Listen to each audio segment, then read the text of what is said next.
பெரிய தோசையாக வரும், மடக்கி வைப்பணும். நமக்கு இங்கே ஒரு வயிற்றுலையும் போகாது, ஒரு மூளைக்கு ஆகாது. ஆனால் வாங்கிறது 60 ரூபா. அந்த விளக்குமாறு தோசை சுட்டு சாப்பிட்டவெல்லாம் பெரிய ஹோட்டல் ஆகிட்டான், பெரிய அதிபதி ஆகிட்டான். இனி சுட்டு பாருன்னு சொல்லிட்டு தான் ஆண்டவர் கேஸ் தட்டுப்பாட்டே கொண்டு வந்திருக்கிறாரு.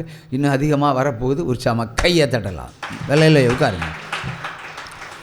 ஆகவே அவர் சாப்பிடு, உண்மையை சொல்லுகிறார். ஆளுக்கு ஒரு அடையை சுட்டு சாப்பிட்டு செத்து போகிறதுக்கு உறவு பிறக்கிறோம்.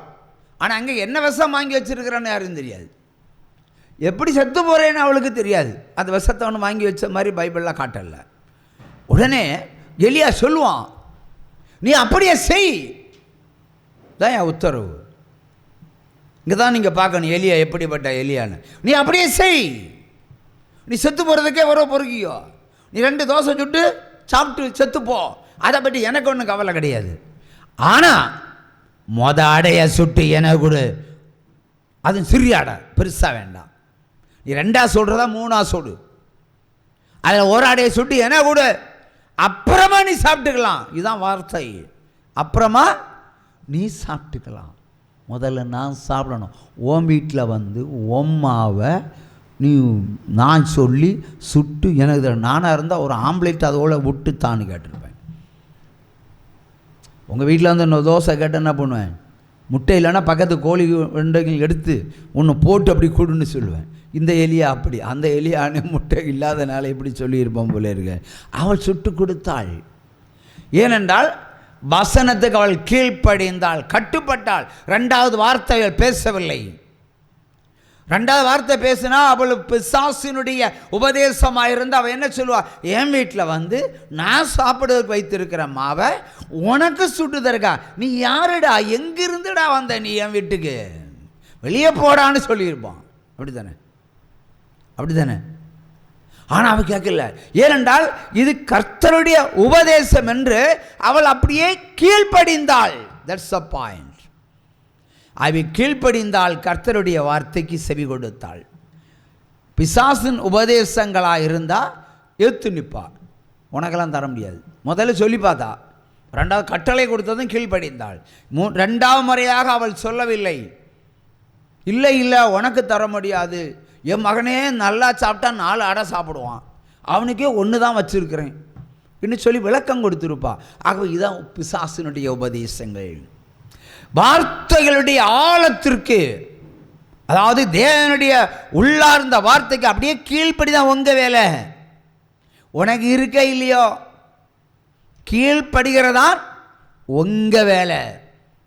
இருக்கு இல்லை என்பதெல்லாம் அவர் அறிந்து கொள்வார். ஆனால் இந்த ஊழியத்திலிருந்து ஒரு வார்த்தை வந்தால் கீழ்ப்படியணும். அக்காலத்தில் எலியாவுக்கு கீழ்ப்படிந்தான். அப்போது எலியா கூட ஒன்று சொன்னான், ஒரு தீர்க்க தரிசனத்தை சொன்னான். இனி உன் மாவு கலசத்தில் மாவு குறைந்து போவதும் இல்லை, எண்ணெய் கலசத்தில் எண்ணெய் வற்றி போவதும் இல்லை என்று 2 வார்த்தையை தான் அவன் சொன்னான். அது அப்படியே அங்கே பலித்தது. தேசத்தில் 7 ஆண்டு பஞ்சகாலம் நிறைய சாப்பிட்டது யார் தெரியுமா? இந்த வீட்டுக்காரங்க தான். சாரிபாத்தும் சாரிபாத்து வீட்டாரும் 7 ஆண்டுகள் வேலை செய்யாமல் சம்பாதிக்காமல் சாப்பிட்டார்கள், மற்றவர்களெல்லாம் செத்து ஒளிந்தார்கள். உற்சாகமாக கையை தட்டுங்க. அல்லேலூயா. ஆகவே அங்கே உள்ளார்ந்த அர்த்தம் என்ன?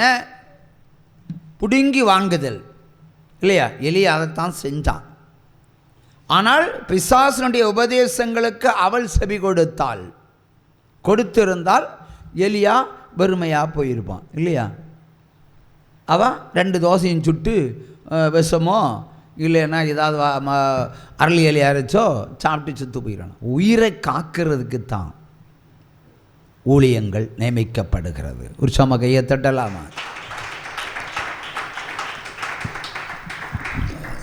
ஆகவே பிசாசனுடைய உபதேசங்களுக்கு நீங்கள் எப்பொழுதும் எச்சரிக்கையாக இருக்க வேண்டும். எப்பொழுதும் எச்சரிக்கையாக இருக்க வேண்டும். 2 வகையான ஊழியங்கள் தேசத்தில் வைக்கப்படுகிறது. அநேக ஊழியக்காரங்கள் பிசாசின் உபதேசங்களைத்தான் பிரசங்கம் பண்ணுவாங்க. அல்லேலூயா. இப்போ நேற்றைய தினம் நாமக்கல்ல இருந்து ஒரு சகோதரி என்னிடத்தில் பேசுகிறார்கள். இந்த புத்தகம் வெளிவராமல் இருப்பதற்கு நான் ஜெபம் பண்ணுகிறேன் என்று ஒரு ஊழியக்காரன் சொல்லியிருக்கிறான்.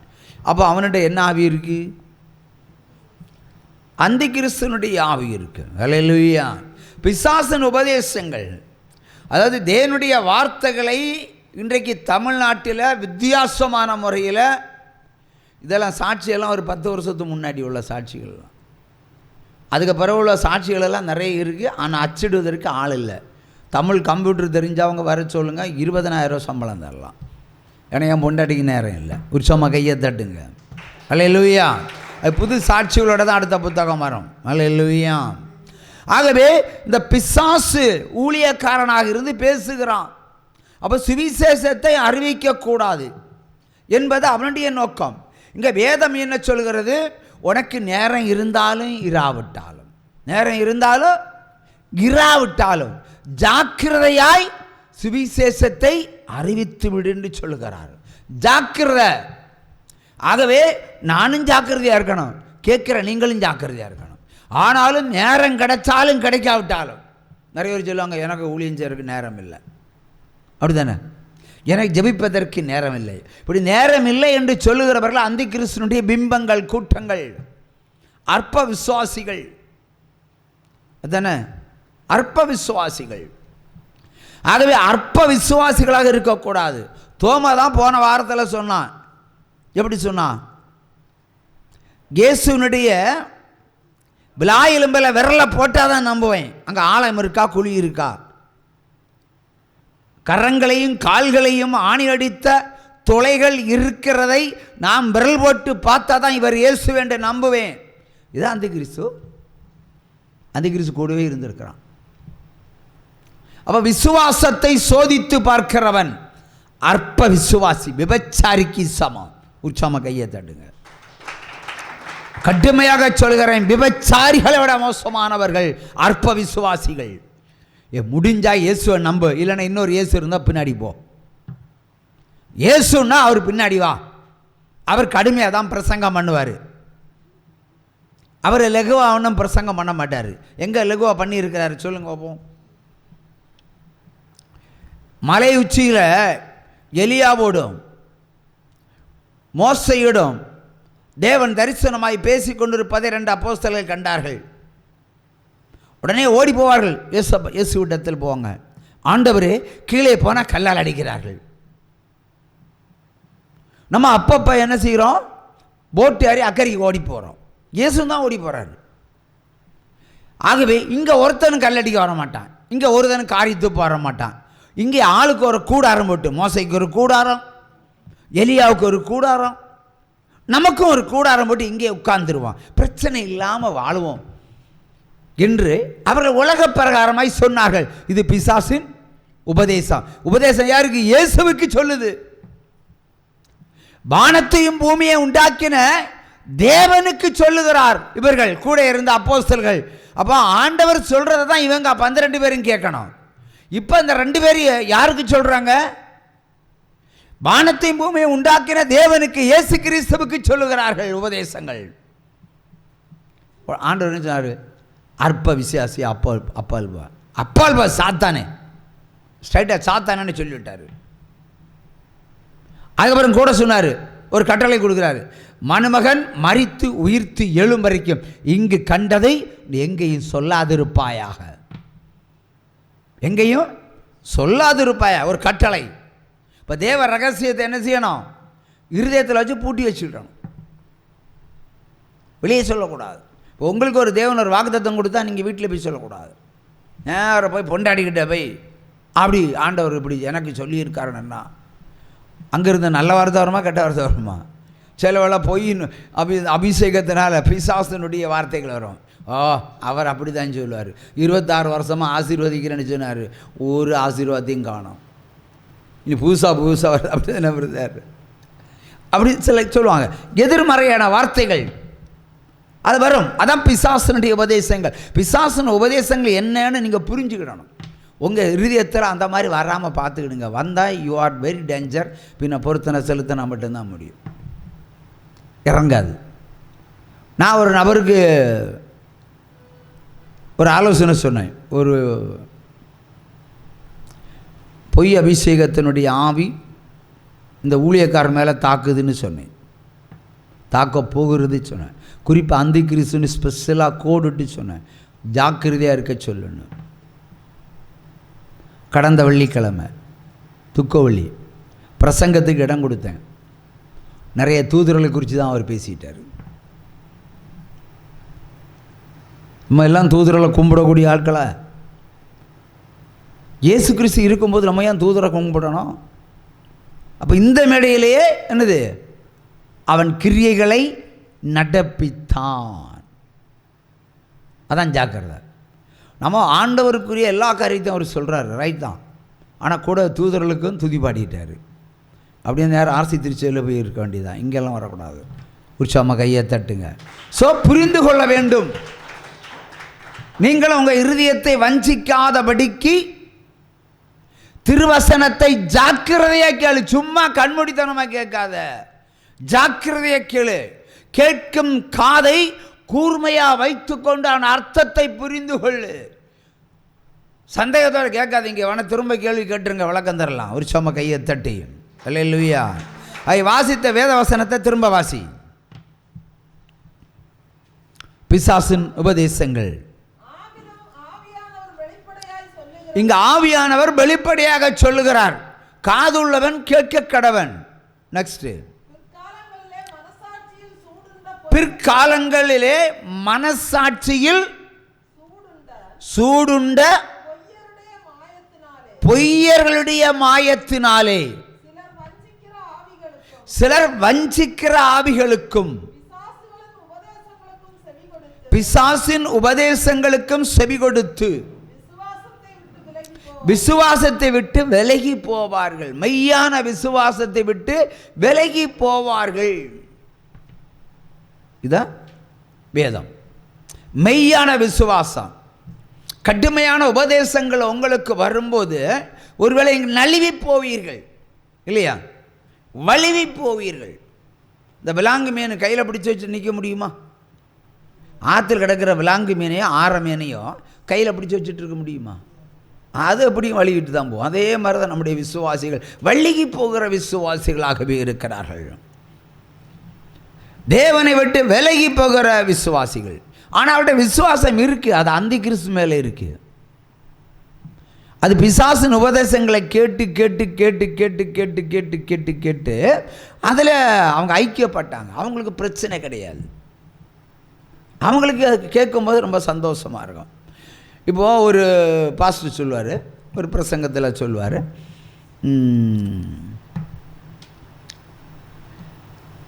நகையோ நட்டோ கம்மலோ காதணிகளோ இருக்கிறதெல்லாம் உண்டியலில் போடுங்க, இருக்கிறதெல்லாம் உண்டியலில் போடுங்க, இல்லாதவங்க இந்த உண்டியலில் வந்து விழுங்கான்னு சொல்லுவார். ஒரு பிரபலமான ஊழியக்காரர், தெரியும் உங்களுக்கு யாருன்னு. அப்போ அவர் அப்படி சொல்கிறாரு. அவர் காமெடியாக அதை அவர் சீரியஸாக சொன்னார்.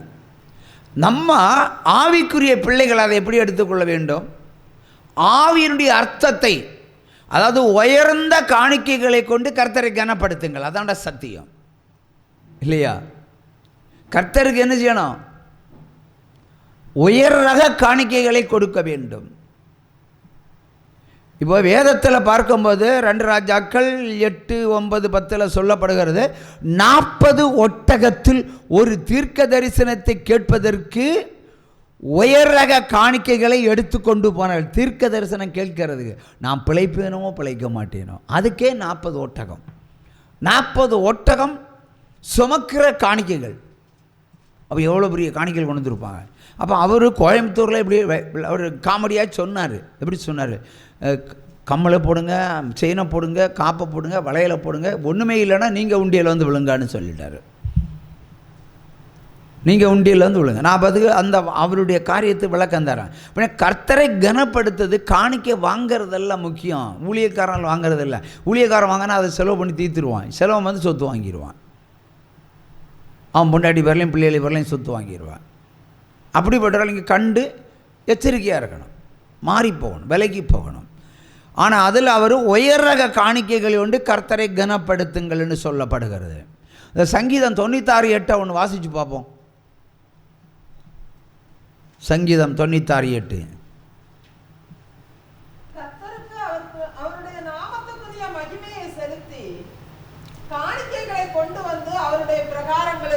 அவருடைய பிரகாரங்களில் காணிக்கைகளை கொண்டு வாருங்கள். அவருடைய பிரகாரத்துக்கு தக்கதாக,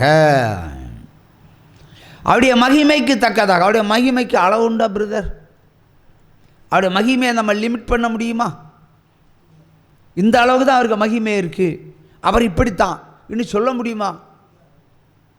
அவருக்கு அளவே இல்லை, அவருடைய மகிமைக்கு அளவே இல்லை.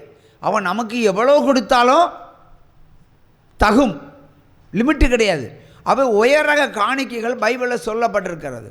தாவீது ஒரு முறை ஜனங்கள்கிட்ட சர்ச்சு கட்டுறதுக்கு காணிக்கை கேட்பான். தாவீது கேட்பான், அதாவது மனமுள்ளவன் எவனோ கொடுக்க கடவன். ஆனால் கொண்டு கொடுத்தா தெரியும், தங்கம் வெள்ளி தான் கொண்டு கொடுத்தாங்க. தங்கம், வெள்ளி, கடகம், இந்த மாதிரி நவரத்தனங்களை தான் கொண்டு கொடுத்தாங்க. அடுத்து நல்ல வெள்ளைப்பழ நூல்கள், ரொம்ப உயர் ரகமான காணிக்கைகளை கொண்டு கொடுத்தார்கள். பைபிளில் சொல்லியிருக்கு. அதை யாராவது விமர்சனம் பண்ண முடியுமா? முடியாது. ஆனால் கோயம்புத்தூர்காரர் சொன்னதுக்கு விமர்சனம் பண்ணிட்டாங்க. கோயம்புத்தூர்காரர் அந்த காணிக்கை ஜான் ஜபராஜ் தான் காணிக்கை கட்டது. இவ்வளோ அவருக்கு யூடியூப்பில் எகென்ஸ்டான நிறைய மெசேஜ் எல்லாம் வந்திருக்கு. அவர் யதார்த்தமானதான் சொன்னார். அவர் என்ன உங்களுக்கு புரியும்படியாக சொன்னார். உங்கள் நகை நட்டும் பறிக்கிற நோக்கத்துக்காக அல்ல, இல்லையா? பறிக்கிற நோக்கத்துக்காக அல்ல. கர்த்தருக்கு உயர்ரக காணிக்கைகளை கொடுங்க. உங்களுக்கு ஒன்றுமே இல்லைன்னா நீ உண்டியலில் வந்து விழுன்னு அர்த்தம் என்ன? இதுக்கு ஒரு விளக்கம் சொல்லுங்கள். உனக்கு ஒன்றும் இல்லைன்னு நீ ஊழியத்துக்கு வான்னு அர்த்தம். உங்களுக்கு ஒன்றுமே இல்லையே, உனக்கு உழைக்க தெரியாது, உனக்கு பிழைக்க தெரியாது, அப்போ நீ ஊழியத்துக்கு வந்துரு. கர்த்தருக்கு காணிக்கையா நீ அர்ப்பணம் பண்ணிக்கோன்னு அர்த்தம். இவ்வளோ ரகசியங்கள் இருக்கிறது. அது எப்போவுமே நம்ம ஆவியினால் தான் என்ன செய்யணும்? ஒரு காரியத்தை ஆராய்ந்து பார்க்க வேண்டும். அல்லேலூயா. சிங்கக்கேபியோ சூளை நெருப்போ